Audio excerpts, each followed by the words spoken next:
We never visited our grandmother much.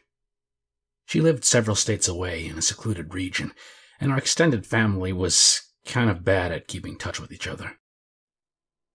Ironically, her death provided a great opportunity for us to all see each other. Her children and other close relatives all came in for the funeral, and to settle how the estate would be disposed of. Furthermore, the house was large enough for all the families with kids to stay. We had a lot of fun playing together, exploring the house and the surrounding land while our parents sorted through all Grandma's stuff, separating it based on what they would throw away, what they would sell at the estate sale, and what they would keep for themselves. The house, being large and old, was a perfect place for kids to play hide and seek and other games. We also spent some time helping the adults clean out the place. There were lots of interesting things to find. Old books, magazines, vinyl records, trinkets, and knickknacks collected over decades, but perhaps the most interesting items were those left by other children. See, Grandma often hosted other families who were traveling through the area, since it was so remote from the nearest town. We found toys, clothing items, and drawings by these visiting kids. The most interesting find, to me, was one of these drawings.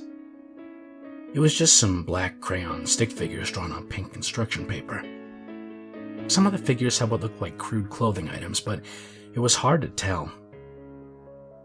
At the top of the page, in a child's handwriting, were the words, "Moonlight People." I don't know why I was so drawn to the piece. It was just a basic child's artwork. I took it with me and pondered over it before going to bed.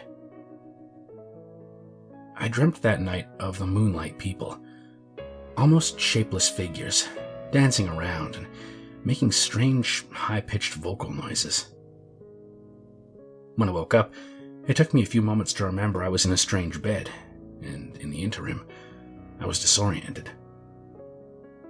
Once I got my bearings, I got up to use the bathroom and then spent some time reading a book by the light of the lamp at the nightstand. After a few short chapters, I went to look out the bedroom window. I looked down at the garden, which consisted of some flower beds, statues, a trellis, and a sundial as a centerpiece, which rested on top of a stone patio. The full moon shone bright, illuminating the garden and the yard beyond. The light of the moon cast shadows over the patio, creating a dappling effect, making the garden appear alive and animated. I gazed on with relaxed fascination. It was a beautiful and really calming picture. I don't know how long I had been looking when I noticed the figures. At first they appeared as black dots, moving about the patio. As they came into focus, I saw tiny arms and legs, heads, and what looked like hats and pieces of clothing. I don't know how I saw so much detail from the second floor, but I realized I was looking at the beings from the Moonlight People drawing. They danced in a circle around the sundial, sometimes breaking off to dance in pairs or alone before forming back up. I couldn't tell if the dial was moving clockwise or counterclockwise. It was definitely moving in some direction, but at the time the figures seemed to paradoxically stay in one spot, like an animation of a crowd whose members were made to twitch in a certain way to give the illusion of a group movement. It was mesmerizing. I stared in fascination a while longer. I didn't notice the approaching storm until it arrived. A fierce wind started blowing, and the clouds blocked out the moon. As the rain came down, I saw the little figures scattering, ducking under garden plants and disappearing from view. I know for certain this experience was not a dream. That said, my rational adult brain assures me that it had to be some kind of childhood fantasy or illusion, and yet part of me still believes the experience was real.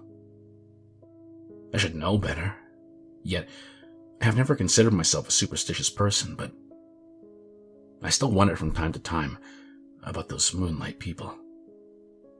Sometimes I even consider returning to the house to investigate, though I have no idea who owns it now. And I still have the drawing.